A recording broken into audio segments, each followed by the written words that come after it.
सुरू झालं आहे, आनंदाची गोष्ट आहे की रक्षाबंधनाच्या दिवशी महिलांना पैसे मोडतात. त्याचं मी मनापासून स्वागत करते. पण त्याला एक कॅव्हिएट आहे छोटीशी, की भारतीय जनता पक्षाचे आणि त्यांच्या मित्रपक्षाचे आमदार शेवटी पोटातलं उठात येतच, किती लपवायचा प्रयत्न केला तरी, की जर मतदान केलं नाही तर आम्ही हे पैसे परत घेऊ शकतो. हे माझं म्हणणं नाही आहे ना, हा फेक नॅरेटिव्ह आहे. तुमच्या सगळ्या इथे जेवढे कॅमेरे आहेत ह्या सगळ्या चॅनल्सनी आणि वर्तमानपत्रांनी ही बातमी दाखवलेली आहे. आणि एक नाही म्हणले, 2-2 आमदार तेच वक्तव्य करतात, तेव्हा मग कुठेतरी पाणी मुरतंय. मोदींना वन नेशन वन इलेक्शनसाठी तयार राखलं पाहिजे अशा पद्धतीची आज भाषणामध्ये वक्तव्य केले. त्याची कमिटी सरकारने केली आहे, त्याच्यामुळे त्या सरकारचा रिपोर्ट आपण बघूया ना काय येतो तो. कारण तो त्याच्यासाठी जी कमिटी केलेली आहे त्याचा काही रिपोर्ट आमच्या हातात अजून आलेला नाही आहे. त्याच्यामुळे ते आल्याशिवाय कसं वक्तव्य करणार. आणि वक्तव्य जे झाले माननीय देशाच्या प्रधानमंत्र्यांचं आहे, म्हणजे त्याच्यावर उगाच काहीतरी पूर्ण माहिती नसताना बोलणं मला असं वाटतं अयोग्य राहील माझ्यासारखं. राज्यात अर्थसंकल्पीय अधिवेशनात अनेक लोकोपयोगी योजना ज्या आहेत त्या सरकारने आणलेल्या आहेत, परंतु राज्याची वित्तीय तूट जी आहे ती 2 लाख कोटींवरती गेलेली आहे. आणि वित्त विभागाकडून सरकारला या संदर्भातला सगळा इशारा सुद्धा देण्यात आलेला आहे. एकतर ह्या बाबतीत सविस्तर जयंत पाटलांच्या जे भाषण झालं त्याच्या जयंतरावनी सविस्तर ही माहिती राज्याला असेंब्ली विधान भवनमध्ये त्यांच्या भाषणात दिलेलीच होती. त्यामुळे हे माझ्यासाठी काही नवीन नाही. आणि मी स्वतः बजेटमध्ये बोलत असताना सातत्याने FRBM ॲक्ट जो आहे तो ॲक्ट असा आहे जो कैलासवासी भारतरत्न अटल बिहारी वाजपेयीजींनी या देशात आणला होता. आणि त्यानंतर तो जरी त्यांनी आणला असला तरी तो चांगला होता. चांगल्याला चांगलं म्हणलं पाहिजे. आणि अटलजींनी खरंच तो खूप विचार करून FRBM ॲक्ट आणला होता. तो पुढे 10 वर्ष सातत्याने मनमोहन सिंग साहेबांच्या सरकारने तो चालवला. त्याच्यात अनेक नवीन सूचनाही केल्या आणि अतिशय चांगल्या पद्धतीने तो FRBM ॲक्ट. आता FRBM ॲक्ट काय, फिस्कल मॅनेजमेंट जे असतं, म्हणजे जेवढा पैसे येतात आणि किती पैसे आपण खर्च करतो त्याचं रेग्युलेशन असतं, त्याला रेग्युलेशन मेकॅनिझम असतं. त्याला FRBM ॲक्ट म्हणजे जो फिस्कल डेफिसिट असतं त्याचं जे मॅनेजमेंट असतं त्या बजेटरी मॅनेजमेंटला त्याचा बॅलन्स ठेवण्यासाठी त्याला एक लिमिट लावलेली आहे. 3% पेक्षा जास्त ते असू शकत नाही.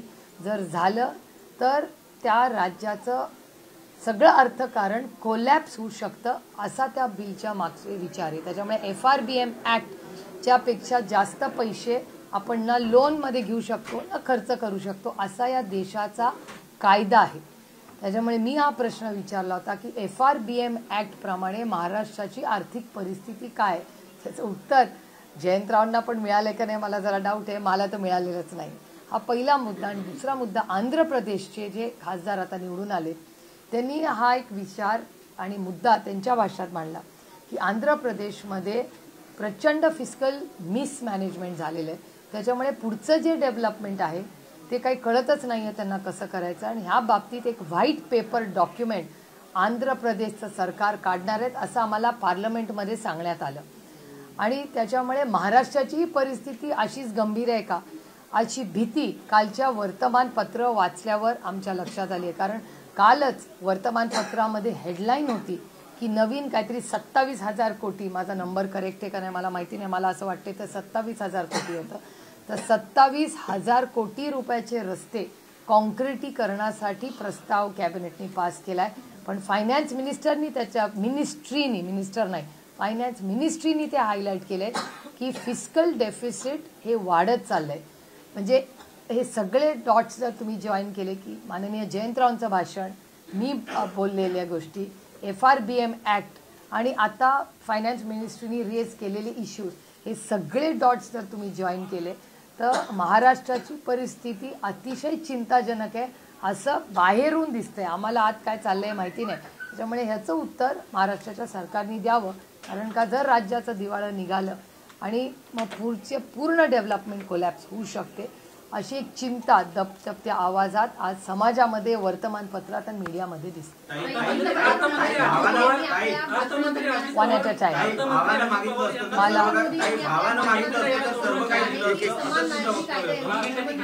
अर्थमंत्री अजित पवार यांना याच विषयाच्या अनुषंगाने विचारलं होतं. त्यावेळेस त्यांचं असं म्हणणं होतं की राज्य सरकारची जी आर्थिक परिस्थिती आहे ती चांगली आहे, वेगवेगळे प्रोजेक्ट आम्ही आणतो आहोत, जे काही 75,000 कोटी लाडक्या बहीण योजनेसाठी देखील आम्ही दिलेले आहेत, त्याची देखील व्यवस्था केलेली आहे आणि कुठेही प्रकारे सरकार अडचणीत येणार नाही किंवा आर्थिक अडचण महाराष्ट्राला दिसणार नाही.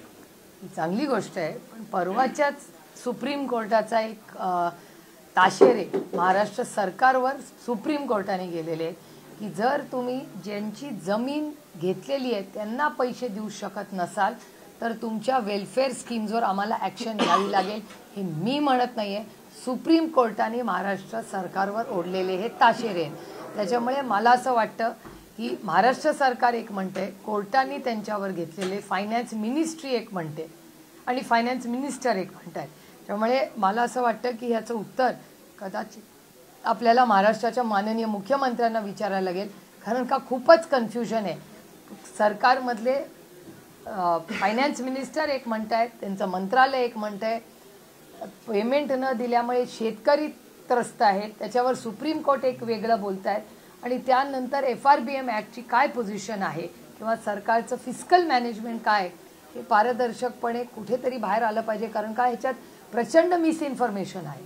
मंत्रिमंडळाची बैठक झाली होती त्यामध्ये मुख्यमंत्री आणि अजित पवार यांच्यामध्ये वादावादी झाल्याचं दिसलं, कारण का जर आपण पाहिलं तर मग अर्थसंकल्पात 8,000 कोटींची वाढ करण्यासाठी अर्थ मंत्रालयाचाच विरोध आहे आणि अजित पवारांचा प्रश्न विचारला की अर्थ विभागाने ते प्रस्ताव का मंजूर करायचे, तर तेच सवाल त्यांनी का विचारले. मी त्या कॅबिनेटमध्ये नाही आहे, त्याच्यामुळे तुम्हाला त्यांनाच विचारावा लागेल हा प्रश्न. आणि रिएटरेट्स की जे फिस्कल मॅनेजमेंटबद्दल जे आम्ही बोलतोय हे तुमच्या प्रश्नातच माझं उत्तर. पंतप्रधान नरेंद्र मोदी यांनी आपल्या भाषणादरम्यान असं म्हटलं की समान नागरिक कायद्याऐवजी आता धर्मनिरपेक्ष कायदा असावा, कसं बघता त्यांच्या उत्तराने? मला असं वाटतं की 2024च्या इलेक्शनमध्ये त्याच्या आधी मोदी सरकार होतं, आता ते NDA सरकार झाले, त्याच्यामुळे NDA सरकारला हे क्रेडिट जातं.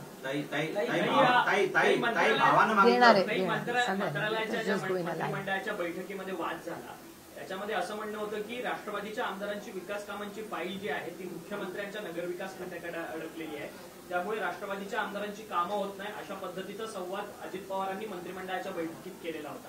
आणि त्यानंतर अजित पवारांनी असं सांगितलं की तुमची देखील जी फाईल येणार त्यावरती आम्ही सर्व अभ्यास करूनच ती पुढे पाठवणार, अशा पद्धतीचा तो संवाद मंत्रिमंडळाच्या बैठकीत झालाय. कुठेतरी महायुतीमध्येच अंतर्गत कुरघोडीला सुरुवात झाली. खरंच मला यातलं काहीच माहिती नाही, कारण आज ह्या राज्यामध्ये महागाई, बेरोजगारी आणि भ्रष्टाचार याचं एवढं मोठं आव्हान आहे आणि त्याचबरोबर महिलांवर होणारे अत्याचार हे प्रचंड वाढलेले. त्यामुळे हा सगळा डेटा आम्हाला केंद्र सरकार देतो. त्याच्यामुळे आधीच राज्यामध्ये अडचणी आहेत का, तर आहेत. राज्यासमोर बेरोजगारी, महागाई, भ्रष्टाचार आणि महिलांचे अत्याचार, त्या महिलांवर होणारे अत्याचार याच्यावर मोठं आव्हान सरकारकडे आहेच ना आता. त्यामुळे आपापसात त्यांचं सरकार काय करतं हे कोणी मायने नाही रखता, कारण ते म्हणजे मला एक आश्चर्यही वाटत नाही, नाहीतरी राहिलेत किती दिवस. आव्हानं मागितलं असतं तर सर्व काही दिलं असतं असं तुम्ही वक्तव्य केलं होतं, काय भावना होती? मी पहिल्यांदा नाही केलं, मी वर्षभर हेच बोलते. हे काय पहिल्यांदा नाही केलेलं, तुम्ही पहिल्यांदा त्याची न्यूज केली. कुठल्याही बहिणीला तुम्ही हे विचारू शकता, कुठल्याही भाऊ, तुमच्याही बहिणीला घरी जाऊन विचारा. कुठल्याही, मी 1 वर्ष बोलते हे आणि आधी बोलत होते की कुठल्याही भावाने बहिणीला काही मागितलं तर ती बहीण खूप, त्याच्यात काय मोठं मन लागत नाही, त्याला मन नाही, त्याला निखळ प्रेम म्हणतात. रामकृष्ण हरी. अजित पवार मान्य करतात की जो तुम्ही संपूर्ण लोकसभेला नरेटिव्ह सेट किंवा प्रचार जो केला तो त्याचा फटका अजित महायुतीला बसलेला आहे, त्यामुळे आता अजित पवारांना पुढे केलं जाते का की जो संविधान बदलणार हा जो एकंदरीत प्रचार तुम्ही केला होता त्याला पोचण्यासाठी, कारण की अजित पवार वेळोवेळी बोलतात, आताही ते म्हटले की आम्ही मराठी आणि हिंदीतून संविधानाची प्रत आणली. नाही, एक मिनिट, तुमचा तुम्ही रिपोर्टर आहात ना? नाही, तुम्ही रिपोर्टर आहात ना, त्यामुळे संविधान बदलणं हा फेक नॅरेटिव्ह म्हणणं नाही हास्यच म्हटलं, आहे. तुम्ही जो प्रचार केला आम्ही प्रचार नाही केला. आम्ही जे वास्तव होते बघा, मी ज्या संसदेत तुमच्या सगळ्यांच्या आशीर्वादाने गेलेले आहे आणि तुमचीही चॅनल्स आहेत. आता कसं आहे, आता म्हणताच येत नाही ना की मी हे म्हणलो नाही किंवा म्हणले नाही. त्यामुळे ह्या सगळ्या चॅनल्स आणि मीडियामध्येच भारतीय जनता पक्षाचे एक नाही दोन, जसं लाडकी बहीणचे पैसे परत घेऊ हा एकच माणूस म्हणत नाही, 2-2 माणसं म्हणतात. म्हणजे जेव्हा परत परत ते रिपीट होतं याचा अर्थ दाल में कुछ तो काला है ना. त्यामुळे संविधान बदलायची भाषा हे नॅरेटिव्ह काय आम्ही सेट कसं करू शकू मला सांगा. तुम्ही आहात ना सगळे एवढे, आणि तुम्ही एवढे अलर्ट असता. पिन पडली तर त्याची अगदी अकाउंटेबिलिटी तुम्ही ठेवता, आणि मी पारदर्शक कारभाराच्या बाजूने आहे. त्याच्यामुळे अकाउंटेबिलिटी आणि ट्रान्सपरन्सीचं मी स्वागतच करते.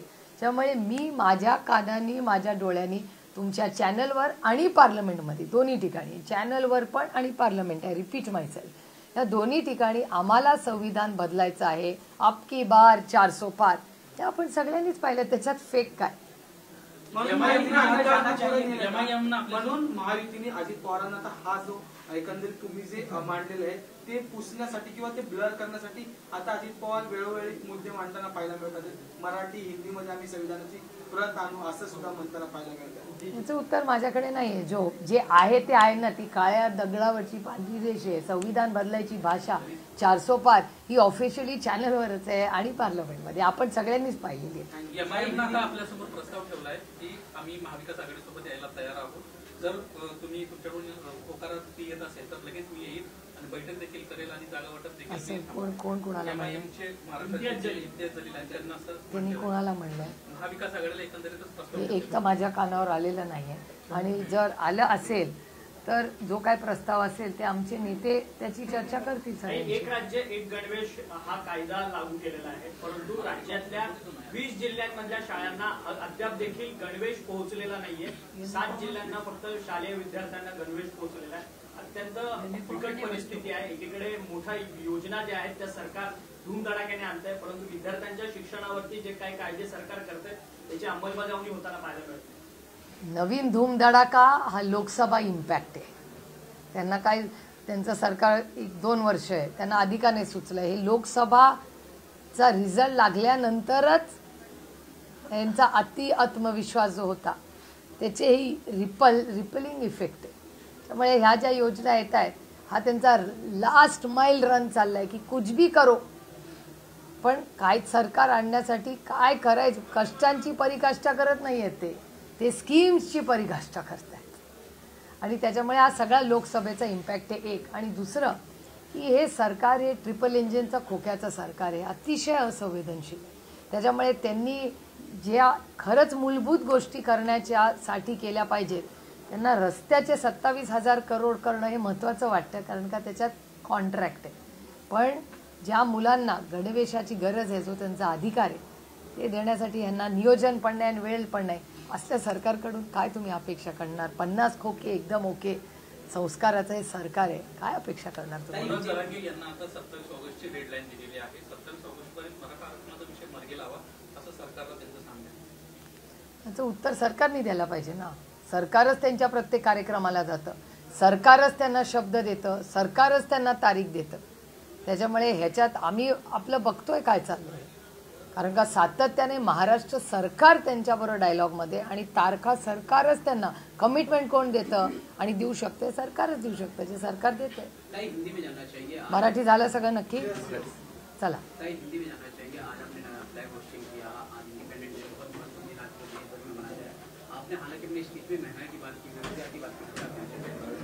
इस देश की स्वतंत्र दिन की सबको मैं मन से शुभकामनाएं देती हूँ.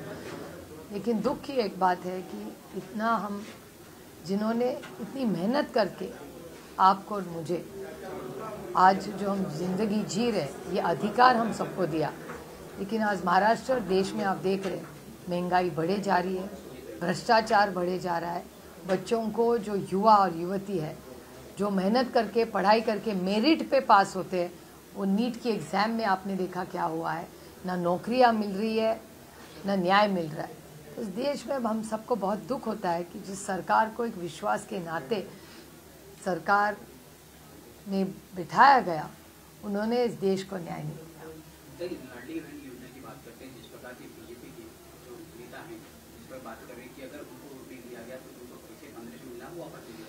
उनकी इस बात की किस तरह देखा? हालांकि 17 तारीख को पहला बेनिफिशियरी को मिल नहीं, शायद मुझे कल लातूर में बताया गया कि 3,000 रुपये का पहला इंस्टॉलमेंट आने ही लगा है। मैं उसका तहे दिल से स्वागत करती हूँ कि हमारी बहनों को मदद होने वाली हो तो बहुत अच्छी बात है। लेकिन देखो, सत्यमेव जयते, सत्य कभी ना कभी बाहर आता है। और जिस तरह से भारतीय जनता पार्टी और उसके मित्र पक्ष के एक नहीं, एक बोलता तो भी मान लेती, दो सांसद, दो विधेयक ऐसे कहते हैं कि अगर हमें वोट नहीं दिया तो हम पैसा वापस ले सकते हैं, और कैसा लेना ये भी हमको जब पता है। तो ये जो चीज़ हुई ये बड़ी दुख देने वाली बात है। और ये सरकार जो भी करती है सिर्फ वोट के लिए करती है, मन से कुछ नहीं करती। मतलब ये मान के चले जो योजना सरकार लाएगी, हालांकि योजना सरकार ने घोषणा दी वो सिर्फ चुनाव के देखते हुए। बिल्कुल, ये तो लोकसभा का ही इम्पैक्ट है ना। इनकी सरकार 1.5-2 साल से है। कभी बहन के बारे में कोई प्यार इन्होंने कभी जताया है, दिखाया है, बोल के भी दिखाया है? कभी नहीं। ये सब लोकसभा इम्पैक्ट है। प्रधानमंत्री ने जिस प्रकार से आज लाल किले में भाषण दिया स्वतंत्रता दिवस के मौके पे, उन्होंने कहा कि कुछ लोग जो हैं भारत में विकास जो हो रहा है उसको रोकने आने, तो ऐसे लोगों पे ध्यान नहीं दिया गया। उनकी इस बात की वो किस तरह देख रहे हैं? एक लोकतंत्र है, देश के प्रधानमंत्री है, बड़े उच्च स्थान पे है, तो उनका जो भी भाषण होगा आप सब ने सुनना चाहिए। यूसीसी का जिक्र उन्होंने किया है, महिला के पर जो कोलकाता में या डॉक्टर पर अत्याचार हुआ उसका भी कहीं ना कहीं प्रधानमंत्री ने जिक्र किया था। बहुत दुख की बात है जो कोलकाता में हुआ, लेकिन मेरी ममता बनर्जी जी पे हम सबको बहुत विश्वास है। वो एक बहुत संवेदनशील सिर्फ नेता नहीं है लेकिन महिला है इस देश की।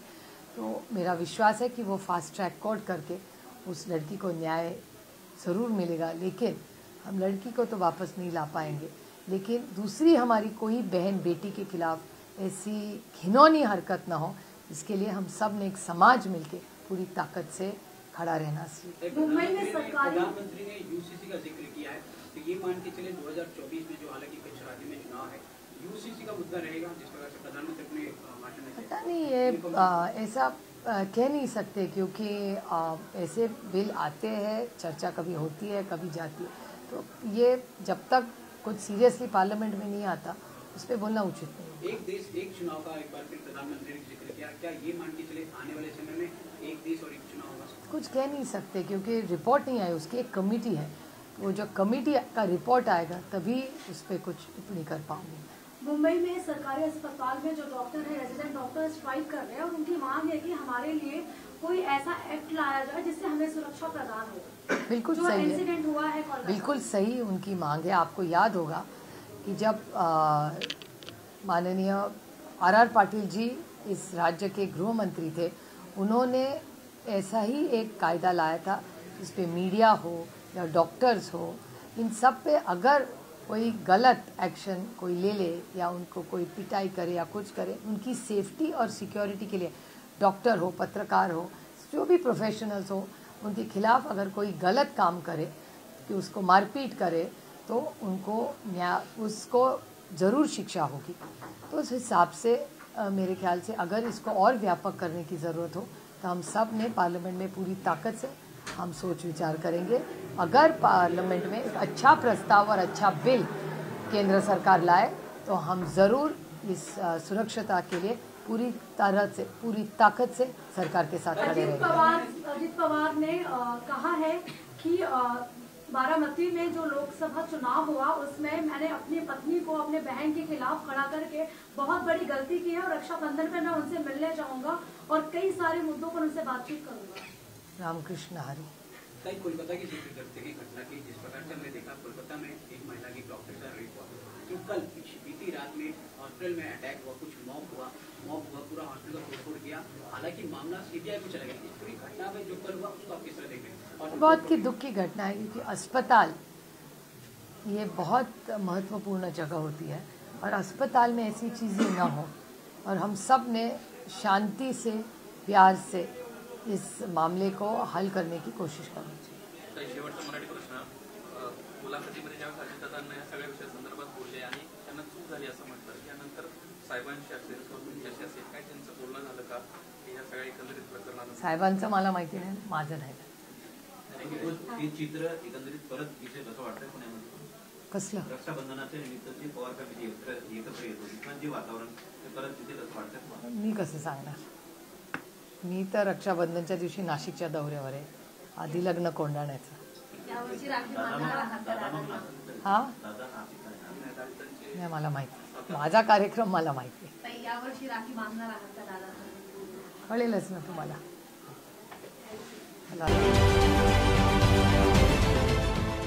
देश विदेशातील प्रत्येक घडामोडींचे लाईव्ह अपडेट मिळवण्यासाठी आता साम टीव्हीच्या सर्व सोशल मीडिया प्लॅटफॉर्मला लाईक, फॉलो आणि सबस्क्राईब करा.